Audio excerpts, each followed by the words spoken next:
Through 6 games, the Seattle Seahawks are having a safety problem.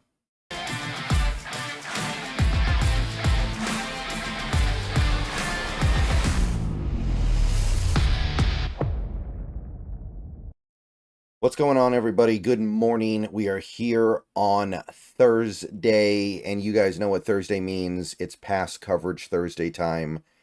We take a look at pretty much all the Seahawks players on defense, see who specifically is getting beat in coverage, and trying to figure out what we can learn about who is getting beat in coverage, if anything. So it's always a good segment, I feel like, to do this every week. Just try to understand.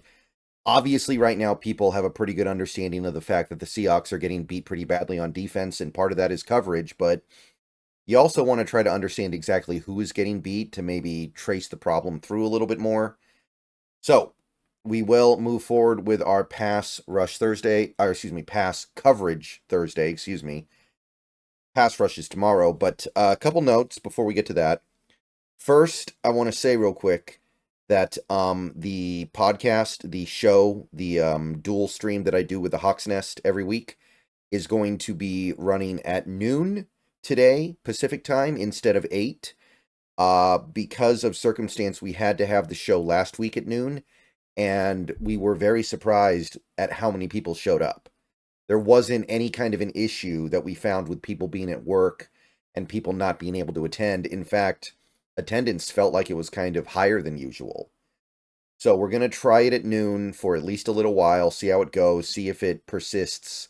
It's possible that 8 o'clock Pacific is too late for East Coasters, and it's also maybe too late for even some people over on the West Coast.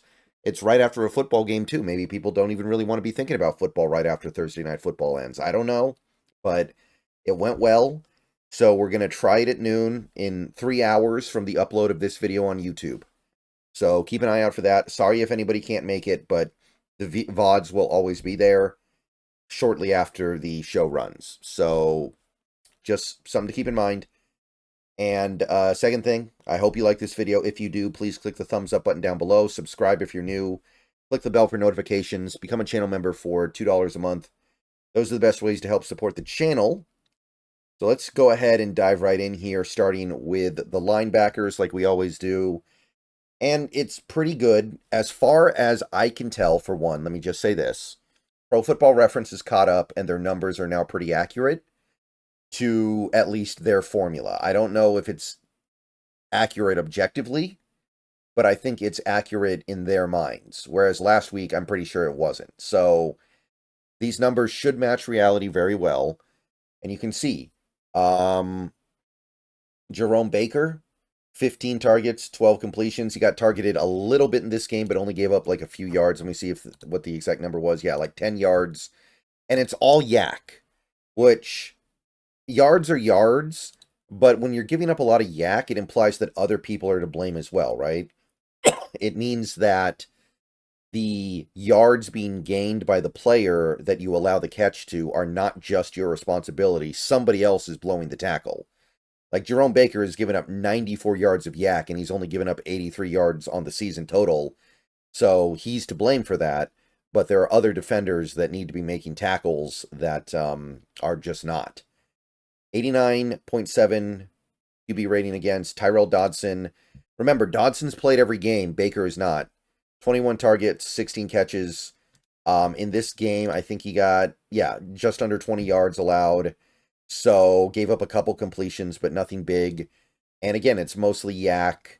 90.6 PFF grade. I'm not upset with this for my starting 2 linebackers. Now, it's a little bit less appealing when you factor in Tyrese Knight getting beat up in coverage a little bit when he had to play because Baker got hurt.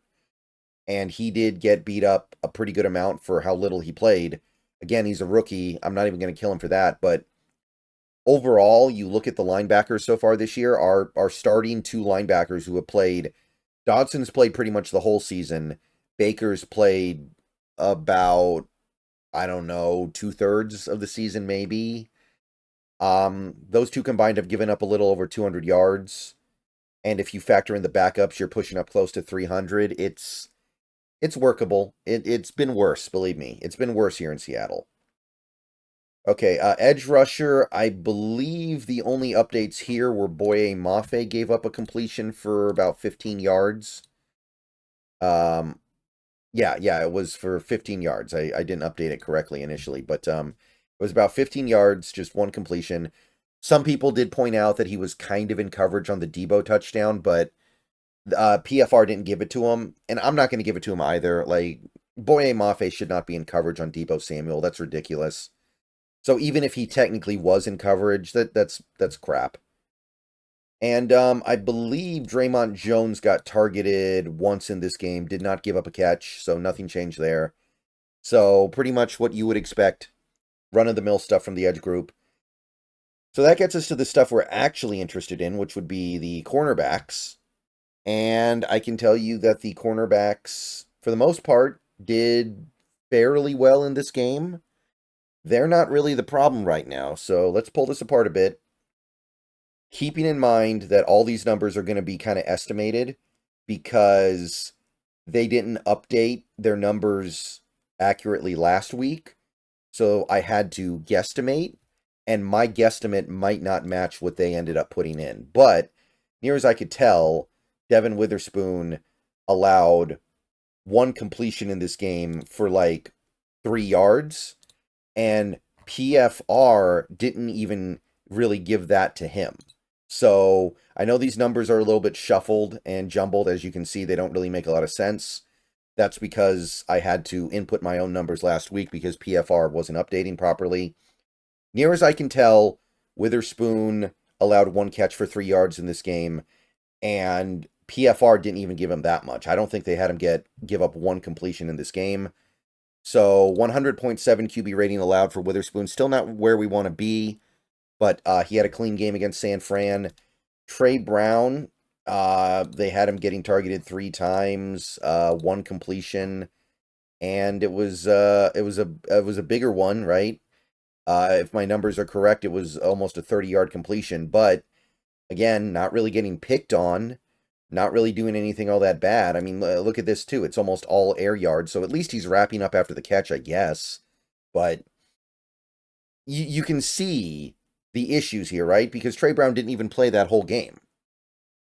And Nehemiah Pritchett goes in there, and he battled, okay? I mean, he wasn't in there that much. According to these numbers, he got targeted once. Didn't give up a completion, according to PFR, by the way. So that stuff didn't change. So props to Pritchett for that. The problem with him is tackling. He can't tackle for crap, but they didn't really go after him in coverage successfully. Artie Burns, he was able to get some action out there on Thursday. 3 targets, 1 catch, 7 yards, had a breakup in the end zone, 42.4. I will live with that, no problem. Get well soon, Artie Burns. We need you. And that gets us to our problem. That gets us to our clear-cut problem. And again, I want to apologize. Some of these numbers are going to be a little bit funky because of the issues we had last week. But it doesn't really matter when it happened. The only thing that really matters is that it's happening. These safeties are getting destroyed in coverage. Julian Love, he gave up 2 touchdowns in this game. They gave the Debo one to him, which I think is reasonable. He's up to 200 yards allowed in coverage now. 17 to 22, which is a 77% completion. And even with the interception, look at where he is. 124.8 QB rating against. He's getting beat up. And Julian Love was the guy who was getting beat up last year in coverage. He ended up with some of the worst coverage metrics of anybody in the league until he kind of was able to salvage things because he had the 2 interception game against Philly. But even with that, he gave up a ridiculous number of yards in coverage according to PFR. It was like tops for any safety. And there was, I think, to my eye, a clear difference in what we saw from Julian Love as a cover man and Jamal Adams. Like, as much as we all thought so poorly of Jamal Adams last year, his coverage metrics were much better. And I was hoping this year, with some new stuff being brought in and new stuff being done, it would get fixed. So far, no. No, Julian Love is on pace to give up close to 600 yards in coverage this year. I don't remember if that's worse than last year, but it might be. It's right up there. And then you have the touchdown problem, which I'm that's a different ball of wax, but Julian Love is getting beat up, and he is not the only safety on this team getting beat up. Rayshon Jenkins. He's given up 150 yards almost. 16 of 19. Really high completion percentage. Gave up a touchdown in this game to Kittle. 117 QB rating. So this is who they're picking on. And say whatever you want to say about our previous safeties, Adams and Diggs. They really didn't get beat up in coverage like this, ever. Like, they would get beat up, maybe. They would have problems. They would have issues. I get it. Like, I'm not saying those guys were great. They were definitely overpaid by the end. And last year, you did see some of the cracks emerging with Diggs. But I don't remember it ever being, like, this bad, where both safeties are just getting completely abused in coverage. Now, Rayshon's playing through an injury, but I don't know if that injury should be affecting his coverage to this degree. Between our starting two safeties, and remember, Rayshon's now out for a month, that's 350 receiving yards, and then you have another 100 with the backup safeties, Kayvon Wallace. I can't remember if he did give up a couple catches in this game. They did dock him for actually quite a bit. 50 yards in this game. I think Kobe got a target, but no completions allowed, so nothing new there, but that's a crazy amount of yardage for safeties. That's 450 yards and 6 touchdowns. We've only given up 9 passing touchdowns this year. 6 of them have come on a safety's head. So the Julian Love issue, which I talked about a little bit last year, has not really been fixed. And he didn't have this problem in New York. So I'm not saying it's him specifically, but something's wrong. All right. See you guys later. Go Hawks. But that's what I got for pass coverage Thursday. Let me know what you think down below.